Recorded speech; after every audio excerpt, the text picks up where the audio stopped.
Sanibonani molweni, ndiyanamkela kwi-SABC TV ngesiXhosa. Ukwenza ufumana i-call from uPhetheni emchazela ke ngento ye-appointment ke abe semxelela ke ngento yoba bayeza ke. Atsho ke uNomalanga abuze uba hayibo utheni le nto u-excited kangaka after i-call. Atsho kukwenza into yoba hayi ndine-surprise for you, yonke into kuthiwa seyiredi sesingalungisa sihambe.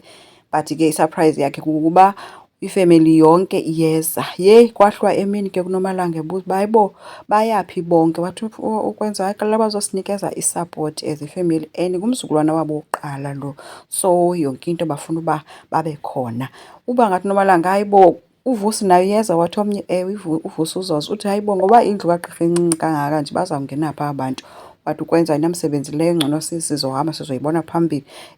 Wavele wazigulisa ke saNomalanga, waphathwa yintloko, wadizi, wanesifuthufuthi. Uthi uthi kwakhe ukwenza ngcono sihambe siye kwagqirha njengangoku. Uthi ukwenza no, sizaya kugqirha, masiqale siye kwi-appointment. After i-appointment then siye kugqirha because ugqirha olapha kwi-main road. Hayi ke kwavele wangazi noba makathini ke nguNomalanga ngoba ngathi i-board meeting yona, wathi ukwenza yiyeke i-board meeting leyo sawubuye siyibone gohlwa yiyo. Sawubuye ndibuye, wamshiya eme apho engazi noba makathini. Kwabe kufuneka azikise ukucinga ke ngoku into yoba umthetho wakhona ndizokwenza kanjani ukuze ingapasi le nto.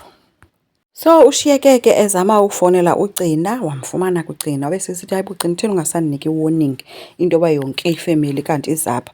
Uthi uGcina hayibo mna bendisithi uyayazi mos nam ndive namhlanje yonke le nto and bendisithi unayo iplani. uNomalanga uthi hayibo njani iplani phi ngoba uyazazi uba nguwe mos umastermind wayo yonke le nto.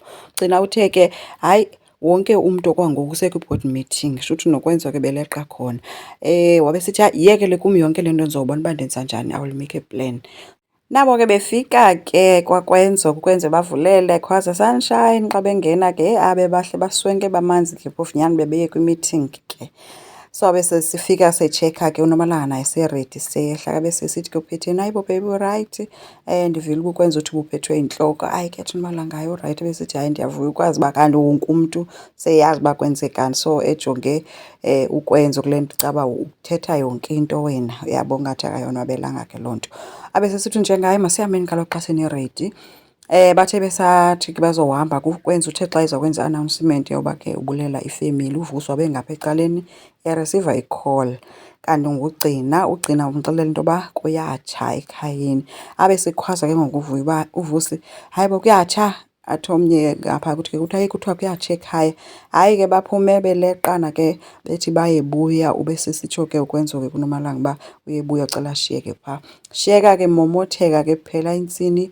uNomalanga esithi nje yeyi hayi uGcina. Nabo ke befika begilana ke bethuna bekhwaza uNomfundo, bakhwaza uGcina ngapha uyabuza uba uphi umlilo, kutsha phi, niyifowunele i-fire department. Ukwenza ubuza ngefenitsha, uVusi ubuza isithandwa sakhe uba sirayithi na. uGcina uthi hayi ibiyi-false alarm bethuna. Wonke ke umntu wothukile, nditsho abasebenzi yabona uba bayayothuka yonke le nto njengangoku kodwa bebehleli apha. Uthe ke uGcina ucinga uba kukhona oshiye imbiza esitovini wangayihoya. uPhetheni ke uthuswe nayileyo yoba kanti sifike njani ekuleqeni umlilo nendlu etshayo kanti sileqa imbiza, fike nini apho. uVusi ongeze ngelithi hayi sithi into yoba sibuyele into engekhoyo nje because kaloku akho mlilo apha, sibuyeleni umthetho wakhona. uGcina kumane esithi Nomfundo uthetha into yoba ayikho into enizoyithetha. Uthi ke yena uGcina ndifike mna kuqhuma indlu yonke apha ngapha ii-alarms ziyatsho nam ndangazi uba mandithini, ndabona into yoba mandifowunele uVusi. uPhetheni uthi hayi kulungile wenze kakuhle, wenze into erayithi ngoba kaloku ngubani owaziyo uba ubungekho apha bekuzokwenzeka ntoni. Wathi ndikhathele kuthetha into enye nani Nomfundo, khanike niyeke ezi zinto nani please, ndicela niyenze yonke izinto, nizinake izinto ngendlela erayithi.